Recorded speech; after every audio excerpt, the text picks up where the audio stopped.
বিসমিল্লাহির রহমানির রহিম। আসসালামু আলাইকুম। Welcome back to my easy cooking channel.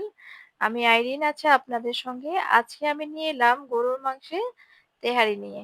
তো সেইজন্য আমি ১.৫ কেজি পরিমাণ গরুর মাংস ছোট, ছোট টুকরা করে কেটে নিয়েছি। এখন এটাকে মেরিনেট করার পালা। এখন আমি তার জন্য ২ কাপের মতো পিঁয়াজ, ২ টেবিল চামচ আদা, ২ টেবিল চামচ রসুন বাটা নিলাম। এখন দিয়ে দিব টক দই ১/২ কাপের মতো। টক দই দিব। এখন দিব সঙ্গে ২ টেবিল চামচ জিরার গুঁড়া, ২ টেবিল চামচ ধনিয়ার গুঁড়া, ১ টেবিল চামচ গুঁড়া মরিচ আর পরিমাণ মতো লবণ। লবণ আপনারা ২ টেবিল চামচ দিতে পারেন। এখন দিব জয়ফল জয়ত্রী বাটা অল্প একটু। এখন আমি রাঁধুনি তেহারি মসলাটা অর্ধেক পরিমাণ নিব আর বাকি অর্ধেক পরে দিয়ে দেব। এই তো নিলাম। এখন নিব ১/২ কাপের কম একটু সয়াবিন তেল। এখন এটাকে সুন্দর করে মাখিয়ে নিব।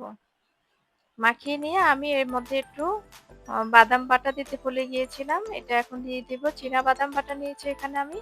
আপনারা যেকোনো বাদাম বাটাই দিতে পারেন। এখন আমি এটাকে চুলায় বসিয়ে দেব ০.৫ ঘন্টা মেরিনেট করার পরে।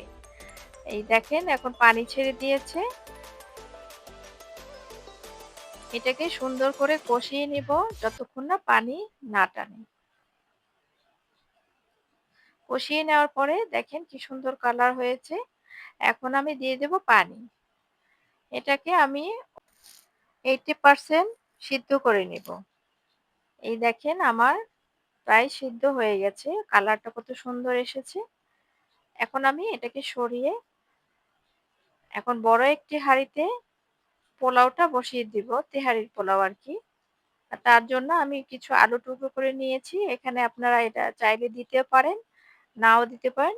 এটা আপনাদের খুশি। কিন্তু আমি দেই সেটাই দেখালাম।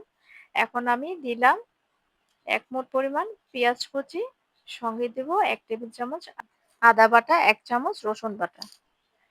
পোলাওর মতোই আরকি রান্নাটা হবে এখন। ১ কেজি পোলার চাল আগে থেকে ভিজিয়ে রেখেছিলাম ১৫ মিনিটের মতো। সেটাকে ছেঁকে সুন্দর করে ঢেলে দিলাম। এখন আমি দিব লবণ। পরিমাণ মতো লবণ দিব। একটু বুঝে শুনে দিতে হবে। কারণ গরুর মাংসে আমি লবণ দিয়েছি। তো এখানে আমি আমার সেই ভাজা আলুটাও দিয়ে দিলাম। গরম পানি। পানিটা দিয়ে ২ কোয়া পরিমাণ পানিটা দিলেই পানিটা পারফেক্ট হবে। এখন আমি আগে থেকে সেই অর্ধেক পরিমাণ প্যাকেটের গুঁড়াটাও দিয়ে দিলাম, তেহারির প্যাকেটটা। এখন আমি অল্প একটু বাদাম বাটাও দিয়ে দিলাম। তো এখন আমি সেই গরুর মাংসটা ঢেলে দিলাম পোলাওর ভিতরে। এটাকে সুন্দর করে নেড়েচেড়ে কাঁচামরিচ দিয়ে দিব। এখন আমি একটু এটাকে দমে দিয়ে দেব। এখন আমি ঘি দিব। ঘি দিয়ে এটাকে সুন্দর করে উল্টিয়ে পাল্টিয়ে দিতে হবে।